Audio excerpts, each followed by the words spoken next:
Hey guys, so I wanted to talk to you about this light. This is the F7 from Aputure.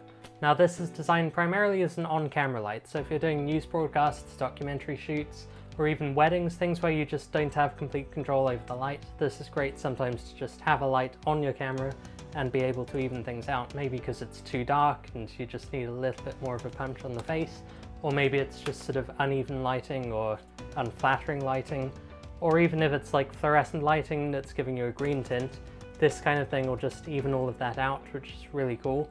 So it's great for that sort of purpose, but I feel like it's a whole lot more than that. So I'll talk a little bit more about the reasons why. So this is actually crazily bright. Let me turn it on for you. This is currently set to 5500 Kelvin and 100%. And even at an arm's length apart, so like a meter I guess, that's absolutely blowing out my face, which is crazy.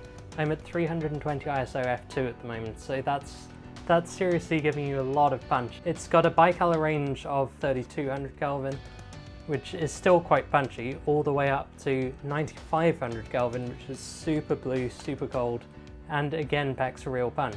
The reason they went for such a big range is so actually at 5500 Kelvin in the middle, it's at its brightest. And that's kind of where you'd most likely want it to be this bright, because if you're indoors, you're not really sort of overpowering very powerful lights generally. So you wouldn't really need this extreme punch, whereas if you're outdoors and need daylight, that's where you need the punch. The other cool thing about this light is it's super flexible in the battery solutions. So at the moment I've got a Sony NP-F battery on the back, which powers it fine at 100%, and that's pretty good because these are really cheap batteries. Most people have a bunch of them already. These are maybe like £20 to buy if you don't have them. On top of that, it also has a DTAP port on the back. So if you're using a camera with a V-Lock battery, that'll usually have a DTAP out. So you can use the DTAP to DTAP cable and power it straight from your camera battery, which is awesome. But the third battery solution, this is the craziest thing, is it actually runs off USB-C power. So let me plug it in there. I've just got this plugged into like a USB to wall plug type thing. And you can power it on, and that's absolutely fine just running off USB. Now I think this is about half power, although it still says 100% on the back. It's not actually truly 100%. So just in a pinch, like in worst case scenario, all your batteries are dead, but you sort of beg and someone lends you their power bank, the fact that you can still power this on is pretty awesome. Now it comes in a nice carrying case. I think pretty much all Aputure lights come in carry bags now, which is really good. So yeah, this has a super portable bag. The light slots in, it's got room for accessories, stuff like that. It also comes with two gels. These are both diffusions of varying strengths. So this is more like a frost diffusion, which just takes a bit of the edge off, maybe gets rid of some specular highlights. This one is a much stronger diffusion, so this will actually sort of properly even it all out, which I think if you're using as an on-camera light, you probably mostly want to have the diffusion on. So at 5500 Kelvin with the strongest diffusion, that's no longer clipping on my camera, but that's sort of still much brighter than I'd want for the settings I'm on now. So I think even diffused, this is still as bright as you'd ever need, which is kind of cool. And it's nice that they include those diffusions. They also include this, which is just a ball head. And ball heads aren't especially exciting, right? We've all got a ton of these anyway. A lot of lights come with this sort of thing, so it's not that cool to come with a ball head. However, this is actually a really good one. So this is the first ball head that I could ever get quite excited about. This is like a seriously good quality thing. So you lock it in place and that's absolutely not going anywhere.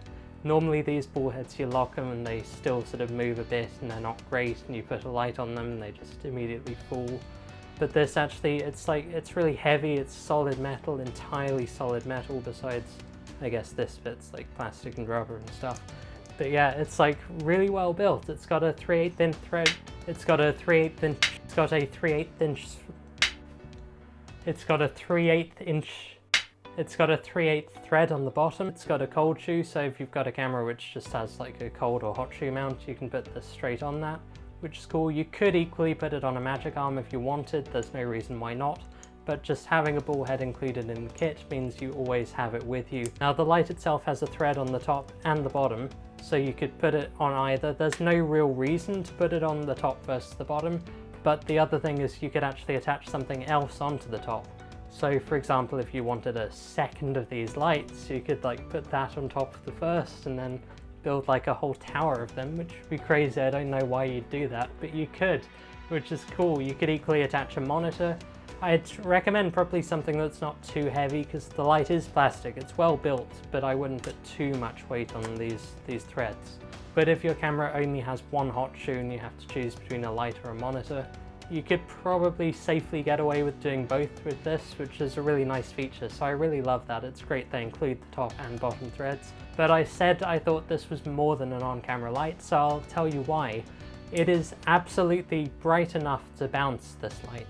So at the moment I've got a ceiling you can't see, but it's like I'm touching it with my hand now, so it's fairly close to me. It's like a slanted sort of ceiling in my attic room.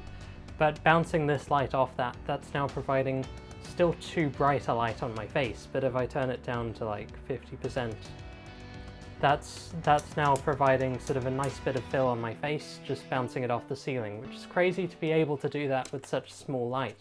So to have something bright enough to actually cope with bouncing it or diffusing it further, that means if you were traveling abroad and needed a really portable travel kit, you can just get maybe 3 of these, a couple of reflectors, and you can totally bounce this light off a reflector and get a really nice soft light quality from this incredibly small light. So yeah, in conclusion, the Aputure F7, an amazing on-camera light. There's really nothing I'd change about it. However, I think even if you're not using on-camera lights that much, it's still a really great thing to have in your kit just because of the punch it packs. Having something so bright in such a small package is absolutely awesome. I was honestly blown away with it. I was not expecting it to be anywhere near this powerful. So it's really cool. I'd highly recommend you get at least one of these. It's just an essential in your kit bag. So yeah, that about wraps up this video. Let me know if you have any questions. I will attempt to get back to comments as quick as I can. Yeah, stay safe.